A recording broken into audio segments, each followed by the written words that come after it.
What's going on, everyone? Blade here with another YouTube video guide, except this time we are actually going to be doing an Ottoman versus Holy Roman Empire guide. This is a matchup I have struggled with quite a bit in the past and have only recently kind of discovered a kind of a good way to play this matchup, at least so far. I have seen some people ask me to do some Ottoman guides, so I figured I would do one where I think is a tricky matchup. At least, again, it was for me for quite a while until I think I figured it out at this point. This game is going to be me as the Ottoman player versus Zalami as the HRE player, and this is going to kind of go over a very standard Ottoman versus HRE, or yeah, I would say a very standard HRE playstyle that I think a lot of players struggle with. So what we're going to do in general, what the general game plan is to go fast castle. I don't think you want to do feudal aggression against HRE. HRE can deal with it pretty easily. They have horsemen, obviously. They have men-at-arms. I just think staying in the feudal is not the play. Also, HRE can get the castle age even if you're aggressive in the feudal age. So I could start ramming. He'll be castle age. He'll grab relics. And then I won't be able to deal with his castle age men-at-arms. So I do not think feudal aggression is the way to go. So how I like to start it is put my first 5 villagers on stone, put them back on food after the first trip. You only need one trip. Make a military school, rally the spears over to your opponent's base, and just be annoying. This is not meant to kill your opponent. You're not really expected to do damage. You're expected to poke some villagers and just be annoying. That's all this is for. This also allows you that the moment you hit feudal age, you can switch it to Spahi and start having horsemen come out instead of, or Spahi come out instead of spears, rather than waiting to build this later on. So I'm always a big proponent of creating this early, even if it does 0 damage, because it just allows you to get that early Spahi the moment you get feudal age instead of waiting until later in the game to get it. And then what you'll end up doing is you'll end up putting about 9. I'll switch this up here so you can see.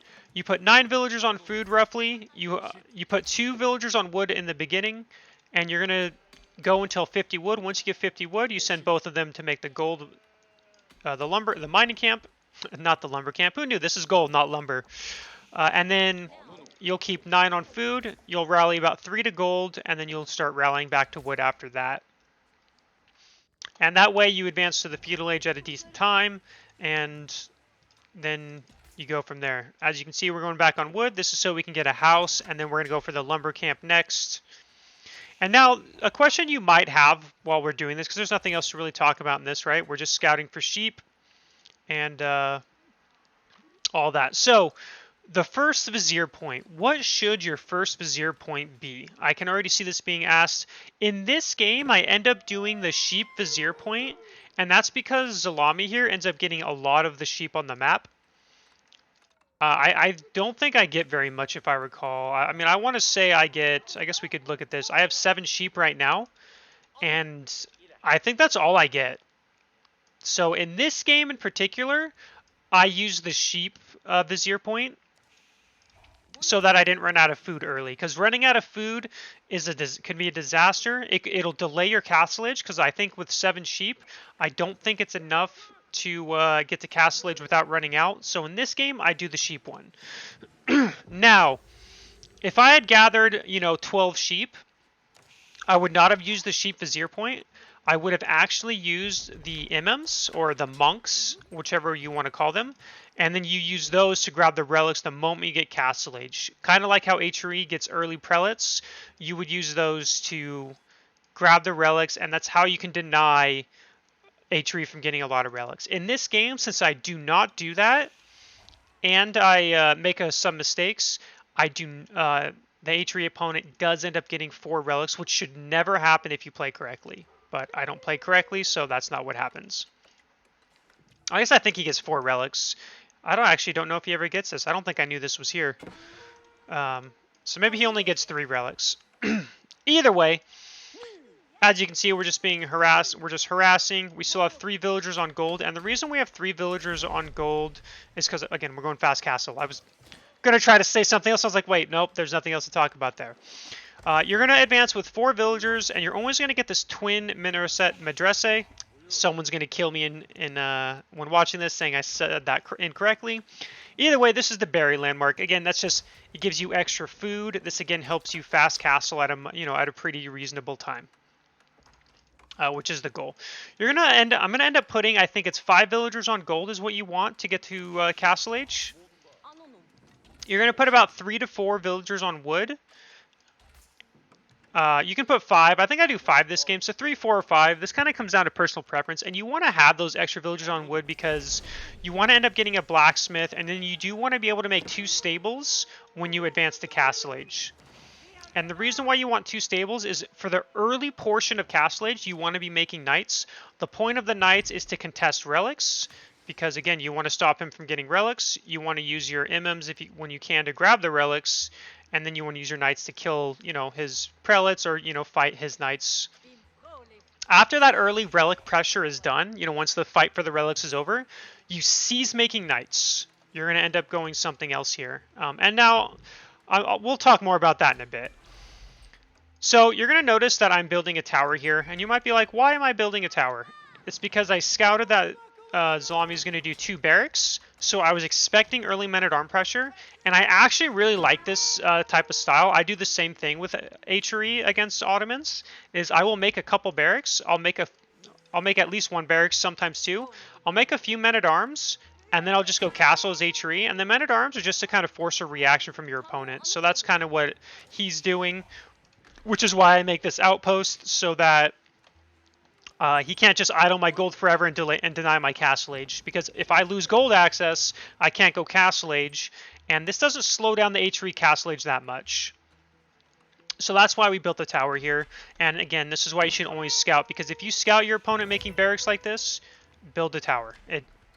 It'll help you so that he can't stop you from getting Castle Age. Because if he stops you from gathering gold, you're going to have to build a tower all the way back here, which isn't really helpful because guess what? He can still harass your gold line. So that's why we did that. And we were just being annoying with our early spears running around. We do see that our opponent did do a minework palace. Usually when you see this, you would expect heavy feudal or castle aggression. That isn't what happens here, but that is what I thought was going to happen once we got to Castle Age. And you are going to notice that I am not making a second military school, and that's because I want to get Castle Age as soon as possible. Castle Age is very, very, very important, again, to deny these very critical relics. And as you can see, we're almost at Castle Age here. We just need a little bit more food. And then you're going to notice that we're going to start throwing down the stables here very shortly.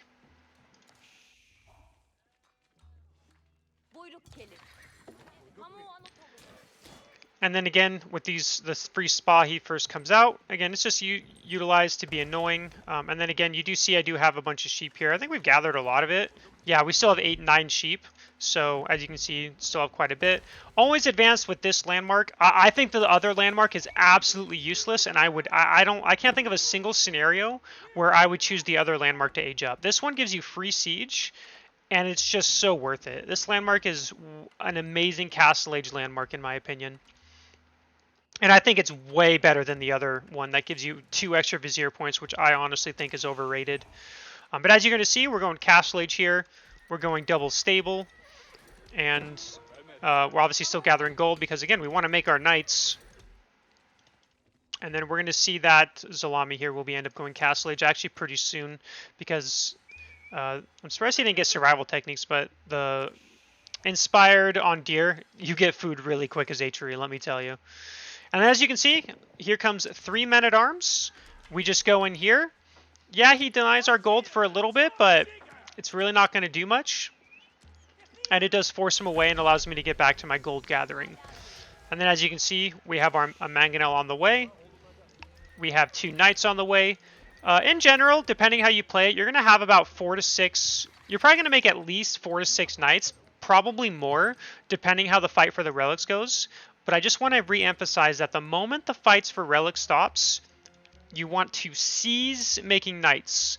Knights are just not something you want to keep in mass, as I found out the hard way in this matchup, because your opponent will just end up getting spearmen, his own knights, and then HRE men-at-arms are pretty good against knights as well.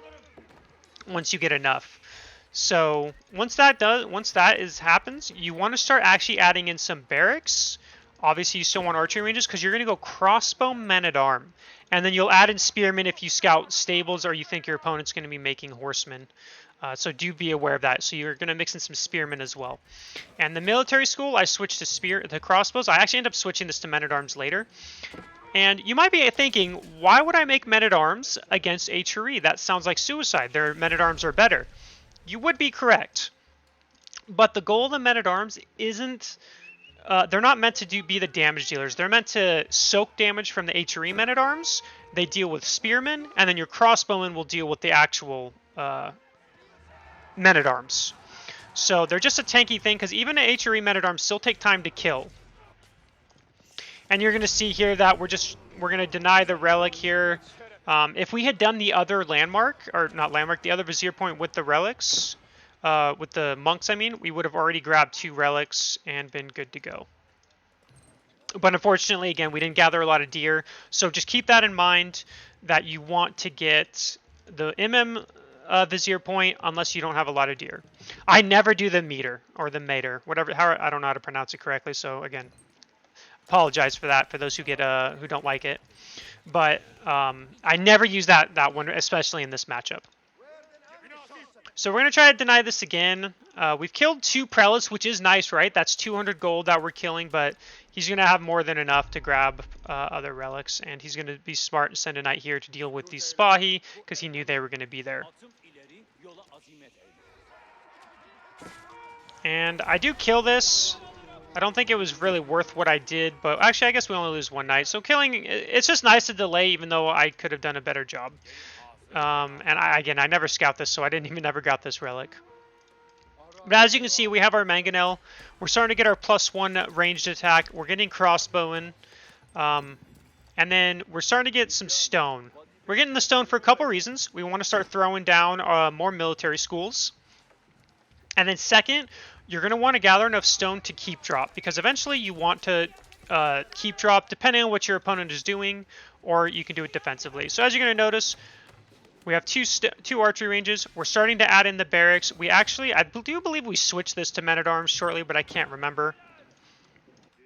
And we're going to start dealing with our attacks. So Ottomans has their castle age is one of the strongest in the games, I think. At least in the early to mid stage, because the military schools plus the free siege, it just really adds up. And that's what's going to kind of end up happening here, is we're going to get a big ball of that crossbow men-at-arms. And again, it's just meant to deal with the spearmen plus men-at-arms that HRE is going to go, and it deals with knights as well. And you're going to notice we switch this to men-at-arms. We're adding in a couple of barracks as well as another military school. And we'll be adding, I believe another 2 military schools soon. And so then what you want to do with map control, because as you're going to note, we're going to notice here, you know, HRE isn't making too many units here. He's still only on 3 military buildings. He's playing passive. And so when you see your opponents playing passive like this, and you can tell they're going to do like a fast imperial, they're not going to do like a castle age timing or anything. You want to start taking the sacred sites, which you're going to see me do somewhat soon. We take all 3, and not only is it free gold, but also it does put him on a timer to where he has to push out and take a sacred site. And then so as you can see, we're starting to pump out the men-at-arms. We have +2 ranged. Against the HRE, what you want to get next depends on what they're doing. So if you see they're doing only a melee unit composition, which is what most HRE players do, I do think going for the armor, melee armor, is a really good thing to do. You still might want the Iron Endomesh though, because again, he's going to have like a town center fire or tower fire. So it does help against that. I don't remember if I get either. I know I get this at some point. I don't know if I ever get any of the melee upgrades, because right now we're struggling on gold, so my priority is getting the units out and attacking. And you're going to notice just by looking at the resources that Zalami is going for a fast Imperial, which is a very, very common thing to do. I actually don't think I like fast Imperial against Ottomans as HRE, as someone who plays HRE quite a bit, because they're one of my favorite civs. Rus and HRE are my favorite civs in the game right now.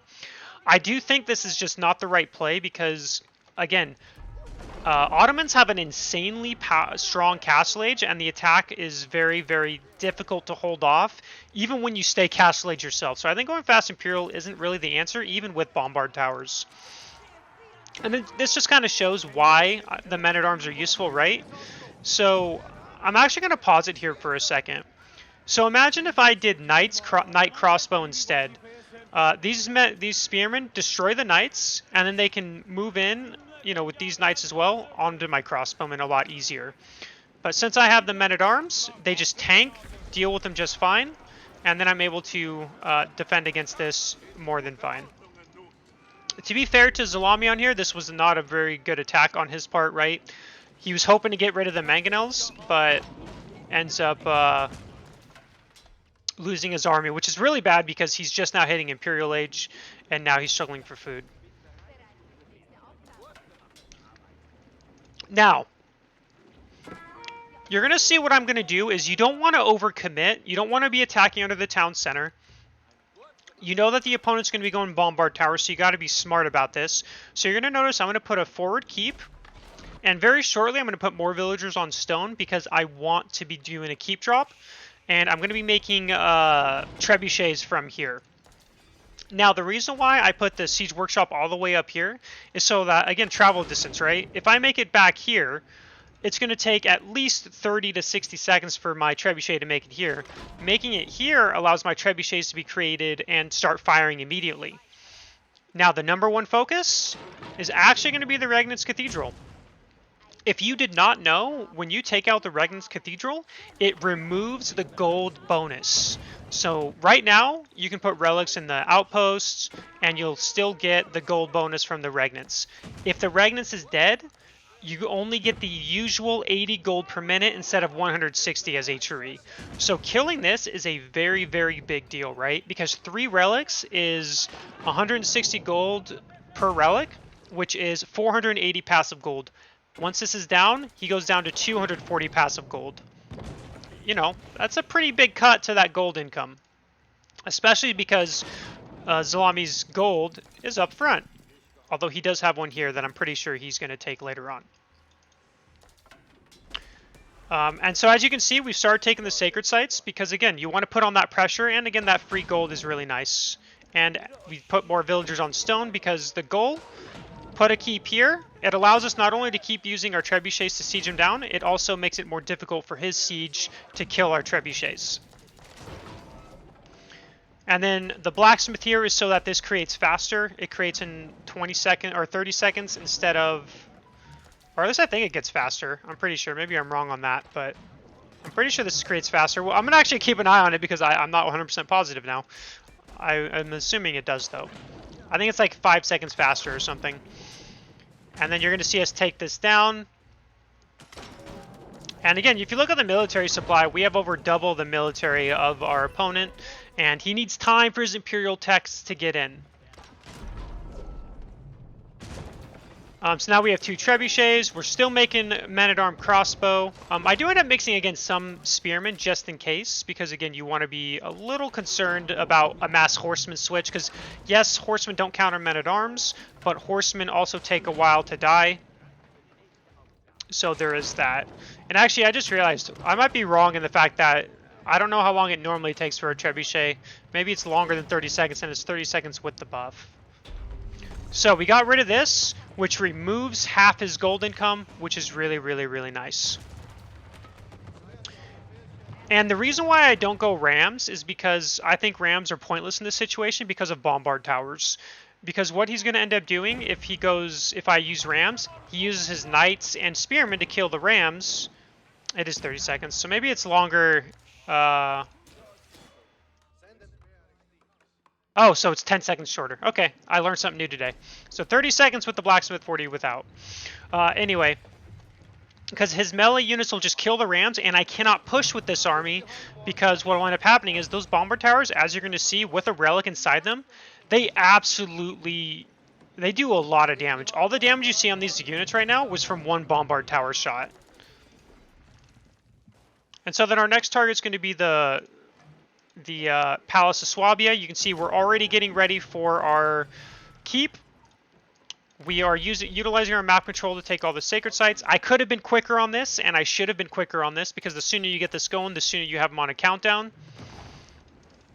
And we actually end up moving this a little bit more forward. And actually, I could have moved this even further forward. I think I should have put it here. I think I make a mistake not doing that. But so we're going to end up taking out his Palace of Swabia. And again, he's got a lot of spears, but men-at-arms, they deal with spears just fine. And the crossbows are safe, so we end up destroying this front line. He does, and again, we have mangonels as well, which we kind of lose stupidly, but it is what it is. But yeah, this could have gone up actually here. It would have been better here, but we end up putting it here and kill that mangonel, and then we pull back. Because as you can see, a bombard tower with a relic in it does 75 or does 94 damage. Which is obviously, if you think about it, that's almost as much as a men-at-arm, and that's more than a crossbowman. So it just does a lot of splash damage here. And so what we're doing now is, again, we're taking these out and going for the landmarks. So I did want to go for I forgot to talk about the Vizier points, so I will do that here for a second. My second Vizier point was the extra military school. So we have 4 coming out at a time. My third one was faster military school production, so they come out even faster. And then the fourth one is usually the Siege Workshop one. Now, let me rephrase that. Usually how I do it, in this matchup, since I'm not going Mass Knights, I did not get the Knight Vizier landmark. But versus English, for example, what I do is I actually go for... The second one will be the extra military school, and the third one will be the free Knight production. Because I think the free Knight production is a really, really nice when you have 4 military schools getting you a free Knight. But it depends on the matchup on whether you're going to do that. In this matchup, I don't do that anymore. Against English, for example, I would. It just kind of depends on the matchup. And then as you can see, we're going to kill the Palace of Swabia again. And we continue to just make, again, the crossbowmen. And we have a few spearmen just in case we need them. And then we're just utilizing this to kind of destroy landmarks. Because there's no point in pushing into the base. Because, again, he's got 2 bombard towers, right? Well, about to be 2 bombard towers. And those bombard towers, as you're going to see here shortly, absolutely... or actually, I think I skipped it. Sorry, guys. But the bombard towers end up really hurting. Let's just say that. I mean, just look at that. Bombard towers are very, very scary.